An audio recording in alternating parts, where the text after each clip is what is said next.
Hi అండి, నేను మళ్ళీ మీ అభిలాష్ చిరగోని.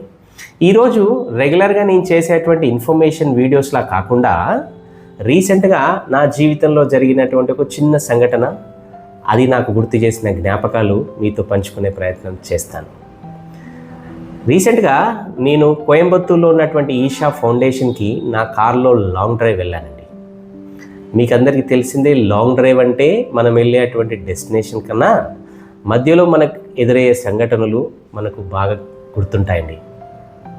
అలాంటి ఒక మంచి సంఘటనే ఈ వీడియో. అలా జర్నీ మధ్యలో ఒక విలేజ్ క్రాస్ అయ్యాక కాసేపు రీఫ్రెష్ అవుదామని రోడ్డు పక్కన నా కారు ఆపాను. సైలెంట్గా నిల్చొని చూస్తున్న నాకు దూరంగా ఒక వ్యక్తి కనిపించాడు. అతను ఒక పశువుల కాపరి. సింపుల్గా తన పని తాను చేసుకుంటూ ఆ పశువుల వెనకాల నడుచుకుంటూ వెళ్తున్నాడు. ఆ మూమెంట్లో ఒక్కసారి నా చిన్నతనం మొత్తం 70 mm స్క్రీన్లో కనిపించింది. నాకు కరెక్ట్గా 22 సంవత్సరాల క్రితం అనుకుంటా. జీవితం చాలా స్లోగా ఉండే రోజులు అవి, కానీ చాలా ప్రశాంతంగా ఉండే రోజులు కూడా అవే. అప్పుడు ఇప్పట్లాగా స్మార్ట్ ఫోన్స్ లేవు, వాట్సాప్ లాస్ట్ సీన్ టెన్షన్ లేవు, మెసేజ్ చూసి రిప్లై ఇవ్వలేదన్న భయం అసలే లేదు, బాధ అసలే లేదు, మిస్డ్ కాళ్ళకి రిలేషన్షిప్ డ్యామేజ్ అవుతుందన్న భయం అసలే లేదు. ఇప్పట్లా క్రెడిట్ కార్డ్ బిల్స్ లేవు, ఈఎంఐ రిమైండర్స్ లేవు, స్టేటస్ మెయింటైన్ చేయాలన్న ప్రెషర్ అసలే లేని రోజులవి. లైఫ్లో వేగం తక్కువ కానీ మనశ్శాంతి ఎక్కువగా ఉండే ఒక అద్భుతమైన రోజులవి. ఇప్పుడంటే మా విలేజ్ మున్సిపాలిటీతో కలిసి కొంచెం పట్టణ వాతావరణం ఏర్పడింది, కానీ నా చిన్నప్పుడు విలేజ్లో ఉన్న మా పెద్దనాన్న ఇంటికి వెళ్ళినప్పుడు పొద్దున వెళ్ళిన పశువులు సాయంత్రానికి కరెక్ట్గా వాటి ఇంటికి అవి వచ్చేవి.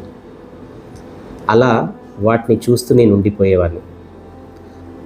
ఆ రోజుల్లో ఎంటర్టైన్మెంట్ చాలా సింపుల్గా ఉండేది, కానీ హ్యాపీనెస్ మాత్రం ఒరిజినల్. ఆ పశువుల కాపుని చూసిన నాకు ఒక విచిత్రమైన భావన కలిగింది. అది అతనిపై సింపతి కాదు, ఒకంత జెలసీ అని చెప్పాలి. ఎందుకంటే అతని దగ్గర స్మార్ట్ ఫోన్ లేదు, కానీ సైలెంట్ మైండ్ ఉంది. మన దగ్గర ఉన్న ఇంటర్నెట్ అతని దగ్గర లేదు, కానీ పీస్ ఆఫ్ మైండ్ మాత్రం చాలా ఉంది. ఈరోజు మనం అందరితో కనెక్ట్ అవుతున్నాం, కానీ మనతో మనము డిస్కనెక్ట్ అవుతున్నాం. మనీ కోసం పరిగెడుతున్నాం, కానీ లైఫ్ని ఎక్స్పీరియన్స్ చేయటం లేదు. కొన్ని మూమెంట్స్ మనల్ని క్వశ్చన్ చేస్తాయండి. మనం లైఫ్ని ఈజీగా మార్చుకున్నామా లేదా ఇంకా కాంప్లికేటెడ్గా మార్చుకున్నామా అని. అలా కొన్ని ఆలోచనల మధ్య మళ్ళీ నా కారు స్టార్ట్ చేసి నా జర్నీని నేను కొనసాగించాను. కానీ ఆ పశువుల కాపరి, ఆ విలేజ్, ఆ నిశ్శబ్దం ఇంకా నా మైండ్లో అలాగే పదిలంగా ఉన్నాయి. మనిషి జీవితాన్ని సులభం చేయడానికి టెక్నాలజీ వచ్చింది, కానీ అదే మనిషి జీవితాన్ని, మనశ్శాంతిని దూరం చేసింది కూడా అదే టెక్నాలజీ.